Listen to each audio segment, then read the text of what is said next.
Hey Reviews.org, my name is Bailey and I'm here to tell you about my favorite Disney movie, which is Beauty and the Beast. It's also my favorite movie in general, so I have a lot to say about it, so here we go. So art can be a pretty subjective topic. Just because I like how something looks doesn't mean that you will, but there are a few objective factors we can look into. We all know that Walt Disney Animation Studios pioneered animation, and Beauty and the Beast came right at the beginning of what we now call the Disney Renaissance. And you know, they call it that for a reason. Before we look at the actual art, let's look at who's making it.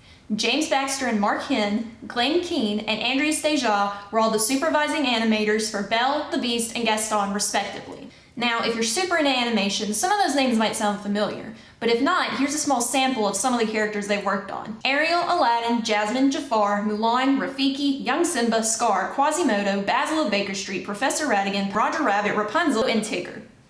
So a lot. All four have also been awarded the Winsor McCay Award, which, according to the International Animated Film Society, stands as one of the highest honors given to an individual in the animation industry in recognition for career contributions to the art of animation. So where does all that talent leave us with Beauty and the Beast? With some really good character animation and expressions. Gaston is a strapping young lad, but we also see his cunning and ruthlessness. We see Belle be kind, wanting, afraid, determined, and even angry. And the Beast, well, first of all, he's a made-up creature. The design is a combination of a buffalo, bear, deer, gorilla, lion, boar, and wolf. So he's his own thing, but he's also connected to these already known big scary animals. So when he's big and scary, you believe it. But then when he begins to change, the animators are still able to convey the softness and sweetness he has. And that's just the animation for the three big characters. The scenery is also excellent, from Belle's pastoral village to the bright and colorful Be Our Guest scene to the dark and brooding West Wing. The art's also great at complementing the storytelling. Look at the dramatic way the Beast is revealed. Shot and lit from the bottom, making him look large and imposing, and also cast in shadow so he's mysterious. Look at the opening number 2. You can see that Belle is the only townsperson who wears blue. This helps symbolize how she's different and lonely, which is what the whole song is about. Even her dad doesn't wear blue until the end, although somebody else does. I also love how the prologue is told through the stained glass windows. It could have just been a regular scene, but this way it's sectioned off as a separate part of the story and gives us a very artistic and stylized introduction to the film.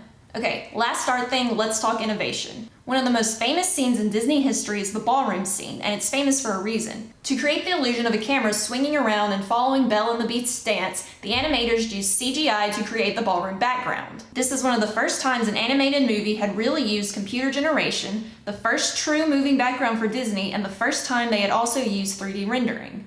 According to the journal Interiors, it's also the first computer-generated color background that was both animated and fully dimensional. They did this to heighten the scale of the emotion felt in the scene, since this is really the emotional climax. You get these big sweeping camera moves to complement their dancing, and there's a grand song they dance to. They also created the scene by using CAPS, the computer animation production system. CAPS was important because it allowed them to take the 2D characters and place that animation on top of the 3D background for the ballroom. The Disney Pixar team that developed this technology ended up winning an Academy Award for this, but I wanted to make sure to mention it because of how it simulated the MultiPlane camera. Back in some of their earlier films, Walt Disney Animation used a MultiPlane camera where they could literally paint on different layers of glass, then film them and move them around to give a sense of depth. CAPS is basically the digital version of that idea. Full disclosure, I totally love the MultiPlane camera. I know it's a weird thing to love, but that's definitely why we're talking about it right now. I mean, look at this. Look at how we're moving through these trees. Okay, it's time to move on to the music. Beauty and the Beast is a very Broadway-esque musical. It's got this large orchestral backing and a great chorus and these big standout voices. This is probably because basically everyone involved with the music has a Broadway background. Howard Ashman and Alan Menken, who worked together on Little Shop of Horrors and The Little Mermaid, do an excellent job in the score and the lyrics. Like I said, the instrumental part is so strong.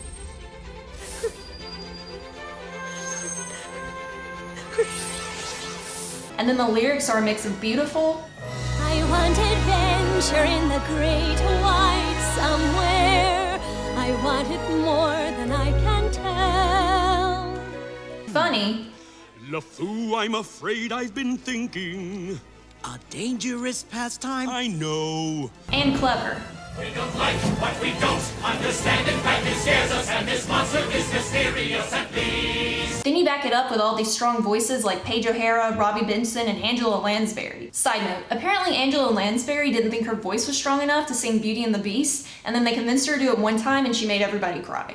People were crying, even in the orchestra. We were crying in the booth. She nailed it on one take. And I love Paige O'Hara's voice so much. She's my favorite Disney voice actress. It's strong and confident, but still kind, which again matches her character, so it's perfect. Here now. Oh, don't do that. Just hold still. That hurts! If you'd hold still, it wouldn't hurt as much. If you forced me to have a complaint about this movie, it would be that I wish Paige O'Hara got to sing more. Then, just like the art, there's the way the music complements the story. Belle, the introductory song, is long because it has a lot going on, just like the busy but repetitive town. It gives us a great introduction to Belle, plus a little bit of Gaston, including a little sneak peek of how beloved he is. We then learn more about him and the town's blind worship of him in Gaston, which then leads into how they'll easily follow him along to fight something different than themselves in the mob song. You've got the Bright Be Our Guest and the beautiful Beauty and the Beast, which we've already talked about. We've got a lot of story and something there. It's a duet, so it shows how the Beast and Belle are becoming closer, and it reprises an earlier melody Belle sings when she's talking about her love of story. And a bit alarming. Who'd have ever thought that this could be?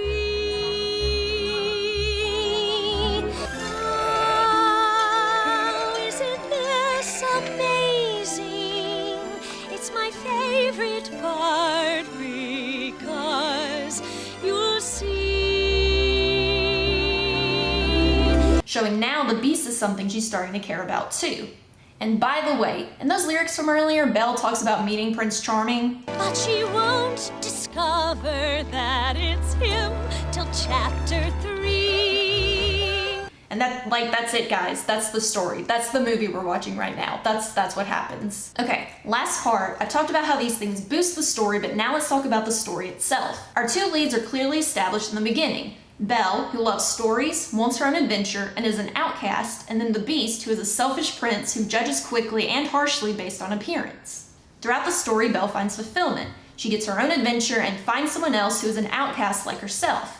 The Beast emotionally and then literally transforms. He is mean and stubborn, but then becomes caring, giving, and learns that appearance doesn't matter by accepting his own appearance and how Belle accepted him. He changes because of Belle, and then becomes someone she can fall in love with because of his inside. Gaston is then a perfect antagonist because he acts as a foil to the Beast. He's this perfect man, as everyone keeps saying, but he has nothing in his head or heart to offer Belle. And when he's rejected, he becomes cruel and literally murderous. The supporting characters round out the rest of the cast nicely, with Lumiere and Cogsworth acting as foils to each other for comedic effect, Mrs. Potts being caretaking but also taking charge, and then LeFou, who is just kind of our dumb side character. It's just a great story with a lot of heart and dreaming and standing up for yourself and love, and it's just all done so well, and that's why it's my favorite. Bye!